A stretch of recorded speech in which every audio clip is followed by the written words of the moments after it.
Hello बच्चों, अस्सलाम वालेकुम। Welcome to Shahid Saras education point. बेटा आज भी हम बात करेंगे गाइडेंस एंड काउंसलिंग के रिलेटेड। तो इसका आज तीसरा लेक्चर है, आई थिंक सो चौथा लेक्चर है। तो मैंने आपको ऑलरेडी कहा कि इसका जल्दी से हम सिलेबस कवर करने वाले हैं और फिर लास्ट में जो भी सब्जेक्ट्स बच जाते हैं तो उन पे मैं कंटिन्यूसली क्लासेस दे देता हूं।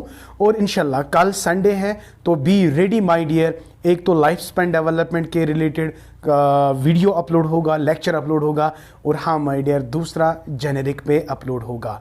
तो बी रेडी। एंड मोस्टली जो बहुत सारे बच्चे ये भी कह रहे हैं कि सर स्टैटिस्टिक्स में एक दो क्वेश्चंस है जिनकी कैलकुलेशन सर आप लोगों ने आपने नहीं दी है। तो बेटा you don't worry about that, मैं उसके रिलेटेड भी एक वीडियो ज़रूर अपलोड करूँगा। इनफैक्ट 2-3 वीडियोज़ मुझे किस पे अपलोड करने हैं? यस माय डियर, स्टैटिस्टिक्स पे अपलोड करने हैं। एक तो मुझे टी टेस्ट वहाँ पे पढ़ाना है, एक दूसरा है chi square test, and then percentile rank. आप बेफिक्र रहे बेटा, जब तक हम आपके साथ हैं आपको कोई टेंशन लेने की ज़रूरत नहीं है। और हाँ बेटा, बहुत सारे बच्चों को नोट्स बाय करने में बहुत दिक्कत आती है। तो अगर वो नोट्स लेना चाहते हैं जो मैंने खुद प्रिपेयर किए हैं और जो मैं आपको पढ़ा रहा हूँ, बिल्कुल वही नोट्स है जो हम पढ़ते हैं बेटा। अगर आपको वो नोटिस चाहे तो आप मुझे डायरेक्टली कांटेक्ट कर सकते हो, अगर नहीं तो आप मेरी ऐप डाउनलोड कर सकते हो। सिंपली आपको क्या करना है, प्ले स्टोर में आपको लिखना है शाहिद सरस एजुकेशन पॉइंट, वहाँ पे ऐप डाउनलोड होगी। फिर जब आप लॉगिन करोगे तो आपको सारे नोट्स की नोटिफिकेशन आपको मिलेंगी, और जो नोट्स आपको चाहे उस पर आप क्लिक कर सकते हो, अपना डिटेल आप दे सकते हो, and you can by the notes. बहुत सारे बच्चों ने ऐसे ही ऐप थ्रू जो है नोट्स हासिल किए हैं। तो मैं चाहता हूँ आप लोग भी वो नोट्स हासिल करें। अगर फिर भी आपको दिक्कत आती है तो please you are free to contact me. Thank you, Mela bless you. और चलते बेटा स्टार्ट करते हैं आज का लेक्चर। तो कल मैंने आपको बताया था कि हम बात कर रहे हैं टाइप्स ऑफ गाइडेंसेस की, और साथ में हमने ये भी कहा कि उनके ऑब्जेक्टिव्स भी हम आपको बताएंगे। तो कल मैंने कहा basically we are just talking about 3 types of guidances. Yes, one is educational guidance, number next is vocational guidance, and third is my dear personal guidance. तो इनके क्या क्या ऑब्जेक्टिव्स हैं वो हम आपके सामने रख लेते हैं। तो यहाँ मैंने आपके सामने रखे हैं, तो आप इजीली इनको नोट डाउन भी कर सकते हो या सिंपली आपको ये नोट्स में भी अवेलेबल होंगे। ठीक है, यहाँ पे मुझे एक्सप्लेन करना है। सिंपल सी बात है बेटा, जब हम एजुकेशन की बात करते हैं, स्कूल मैटर के रिलेटेड, करिकुलम के रिलेटेड, टीचिंग मेथोडोलॉजी को रिलेटेड, हाँ, अगर आपको कोई भी प्रॉब्लम है तो आपके लिए कौन सी काउंसलिंग ज़रूरी है, कौन सी गाइडेंस ज़रूरी है, दैट इज़ एजुकेशनल गाइडेंस। तो एजुकेशनल गाइडेंस बेसिकली टारगेट बनाता है स्कूल एनवायरनमेंट। स्कूल है आपका एकेडमिक्स को लेकर, आपकी टीचिंग मेथोडोलॉजी को लेकर, आपके टीचिंग लर्निंग के बिटवीन जो भी आपको असिस्टेंस चाहिए होती है, गाइड चाहिए होता है, तो वो आपको एजुकेशनल गाइडेंस प्रोवाइड करती है। लेकिन बेटा जब आप एजुकेशन कंप्लीट करते हो, for example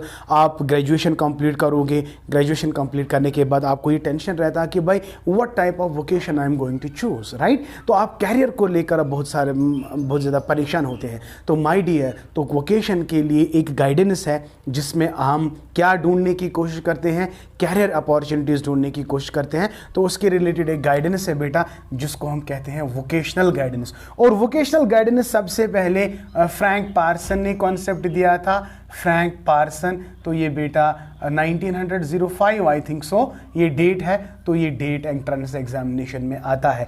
Frank Parson is Boston University, Boston कुछ ऐसा नाम है, तो वो आपको याद रखना है बेटा, ये एग्जाम में आता है। ठीक है, तो डायरेक्टली चलते हैं। अब वोकेशनल गाइडेंस मैंने आपको बताया कि what is vocational guidance, right. तो what are it is important objectives, तो जल्दी से हम आपको बताएंगे ऑब्जेक्टिव्स क्या है।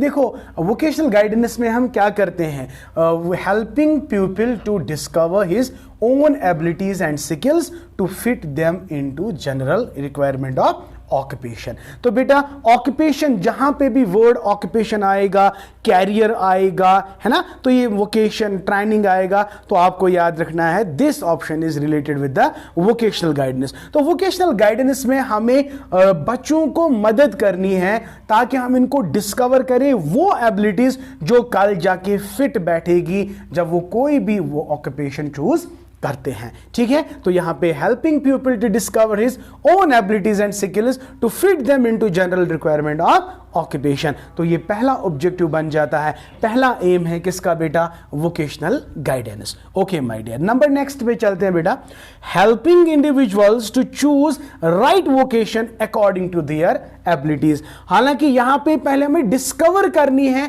इनकी एबिलिटीज और स्किल्स, यहां पे हमें मदद करनी है चूज करने में। देखो for example, I am a teacher, I have a very good experience and with the help of my experience I can give better suggestion to my students. आपको कौन सा वोकेशन चूज करना है, बिकॉज व्हाई, बिकॉज बच्चा जो है उसको पता नहीं होता है, इनोसेंट होता है, लेस एक्सपीरियंसड होता है, लेकिन हम एज ए गाइड हम इसको मतलब मदद कर सकते हैं कि बेटा आपके टैलेंट के मुताबिक, आपका जो एबिलिटी है उसके मुताबिक आपको कौन सा वोकेशन चूज करना है। तो how helping the student to choose the right vocation, this must be the aim of vocational guidance। तो यही तो मैंने लिखा, helping individuals to choose right vocation according to their abilities, right। Number third पे आते हैं, helping individuals to think critically about various types of occupations। देखो भाई बहुत सारे occupations हैं, एक इंसान गाइडेंस क्यों जरूरी है, गाइडेंस से हम बच्चे में वो एबिलिटी डेवलप कर सकते हैं ताकि ये कल जाके जो भी ऑक्यूपेशन चूज करता है उसको ये क्रिटिकली एनालाइज करे। क्रिटिकल एनालाइज का मतलब क्या है, इसके मेरिट्स, अगर मैं ये ऑक्यूपेशन चूज करता हूं तो मेरे इसमें क्या मेरिट्स है, अगर मैं ये वाला चूज करता हूं तो मेरे चूज करने से इसमें क्या डिमेरिट्स है। तो one must be very much good in critically evaluation, right. तो जब भी आप कोई वोकेशन चूज करते हो तो you must have the ability, यानी हम बच्चे में ये डेवलप कर सके ताकि उसमें ये कॉन्सेप्ट आ जाए कि जब मैं कोई भी वोकेशन चूज करूंगा, कोई भी ऑक्यूपेशन चूज करूंगा तो he must think critically about that. I hope it is clear to you. Okay, now last में helping individuals to secure relevant information about the facilities offered by various educational institutions engaging in vocation training। देखिए भाई, जब आप graduation complete करते हो या +2 complete करते हो, आप चाहते हो कि मैं बाहर जाके किसी इंस्टीट्यूशन में मतलब पढ़ाई करने के लिए कोई वोकेशनल ट्रेनिंग ली, ठीक है। तो लेकिन before you go to the vocational training you must have the information related that. अगर आप कोई भी वोकेशनल कोर्स करना चाहते हो, देखो आप बहुत सारे बच्चे आप में मतलब जब ग्रेजुएशन कंप्लीट करते हैं, बहुत सारे यूनिवर्सिटीज़ में एग्ज़ाम देते हैं, वहाँ पे वो क्वालिफाइड नहीं कर पाते तो वो जाते हैं ITI। लेकिन बेटा before you go to the ITI आपको पहले उसके बारे में इंफॉर्मेशन होनी चाहिए। तो ये इंफॉर्मेशन आपको कौन प्रोवाइड करेगा, for that my dear you need what vocational what guidance, you need vocational guidance. तो वोकेशनल गाइडेंस में हम बच्चों को इंफॉर्मेशन देते हैं उन एजुकेशनल इंस्टीट्यूशंस के बारे में जो बहुत सारे वोकेशनल कोर्सेज ऑफर करते हैं, वोकेशनल ट्रेनिंग्स ऑफर करते हैं। तो these are my dear 1 2 3 and 4 objectives, very very important. कल जाके अगर आपके एग्जाम में आता है तो पहले आप थोड़ा बहुत लिखोगे वोकेशनल गाइडेंस का मतलब क्या है, मीनिंग है, you can go through my notes, you can easily find out it very easy, और आप ये 4-5 ऑब्जेक्टिव्स आराम से लिख सकते हो। तो this is vocational guidance. Okay my dear, ना चलते हैं बेटा लास्ट में, there is one more type of guidance that's called as personal guidance. देखो पर्सनल गाइडेंस का मतलब यहां पे क्या है, neither it is related with any vocation, no, it is related with the person itself। देखो अगर हम एडोलसेंट्स की बात करते हैं तो adolescent is a problematic age, right. पता है it's a problematic age because there are so many internal changes, external changes, और ये चेंजेस एब्रप्टली आ जाती है जिसकी वजह से बच्चे में इमोशनल प्रॉब्लम्स होती हैं, सोशल प्रॉब्लम्स होती है, एडजस्टमेंट प्रॉब्लम्स होते हैं, एंग्जाइटी, डिप्रेशन एट्सेट्रा एट्सेट्रा। तो उन बच्चों के लिए किसकी ज़रूरत है बेटा, पर्सनल गाइडेंस की ज़रूरत होती है। ख़ास तौर पर mental health, morality, ethics etcetera, ये सारी चीज़ें इनकी प्रॉब्लम होती है एडोलसेंट में। तो बेटा इसको क्या ज़रूरत है, इस बच्चे को ज़रूरत है पर्सनल गाइडेंस। तो पर्सनल गाइडेंस में पहला पॉइंट आप देख सकते हो, to assist individual in understanding himself. तो सबसे पहली बात जो है यहाँ पे पर्सनल गाइडेंस में हमें बच्चे को ये अंडरस्टैंड करवाना है कि who you are. What is your importance. तो पहले इसको अपने बारे में अंडरस्टैंडिंग करवानी है, तो हेल्प करना है उसको। तो ये पहला ऑब्जेक्टिव बनता है किसका, पर्सनल गाइडेंस का। आई होप बेटा आपको अच्छी तरह से समझ आ रहा है।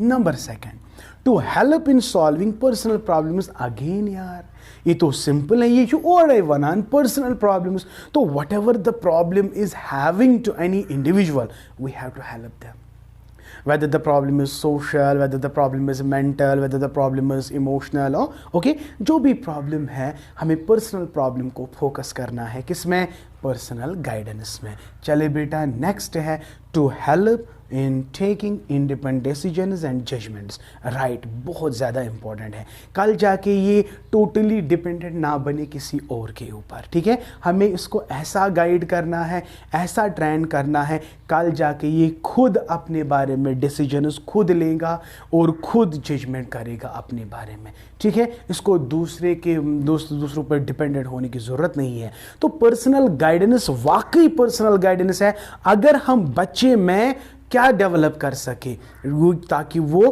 खुद अपने डिसीजंस ले सके, ठीक है। तो बहुत सारे बच्चे आप देखते हो वो इतने कमज़ोर होते हैं। आप अपनी खुद एग्जाम्पल लो, मैं इधर इधर क्या जा रहा हूँ, आप खुद अपनी एग्जाम्पल लो। क्या आप में ऐसी एबिलिटी है कि आप अपने बारे में खुद डिसीजंस ले सकते हो, खुद अपने बारे में जजमेंट दे सकते हो? तो बहुत सारे ऐसे कम बच्चे हैं जो ये करना चाहते हैं, लेकिन बहुत सारे बच्चे हैं जिनकी ये प्रॉब्लम है, वो हमेशा डिपेंडेंट रहते हैं दूसरों के ऊपर।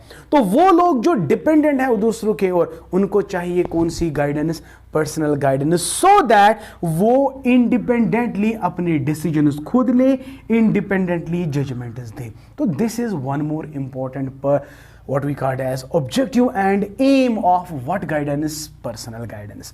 Okay, very good. तो नंबर नेक्स्ट पे आते हैं, to help individuals to understand their environment. तो environment, it may be your family, it may be your peer group, it may be your school environment. तो school environment को कैसे समझेंगे?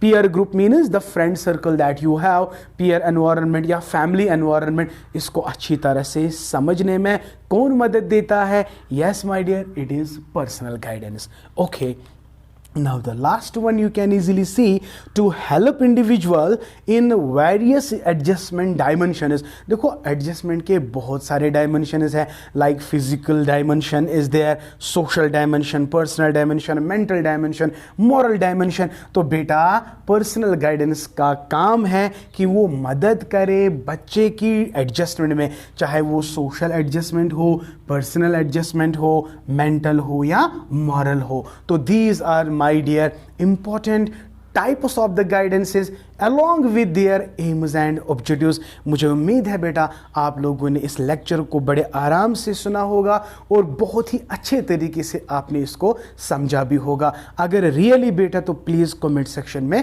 ज़रूर बताइएगा। और हाँ माय डियर, बहुत सारे बच्चे अभी भी हैं जिन्होंने मेरी चैनल को सब्सक्राइब नहीं किया और जो मेरी चैनल को ज़्यादा शेयर नहीं करते हैं। तो बेटा देर किस बात की है बेटा, अगर आप लोगों ने अभी तक मेरी चैनल को सब्सक्राइब नहीं किया तो जल्दी से बेटा मेरी चैनल को सब्सक्राइब करो।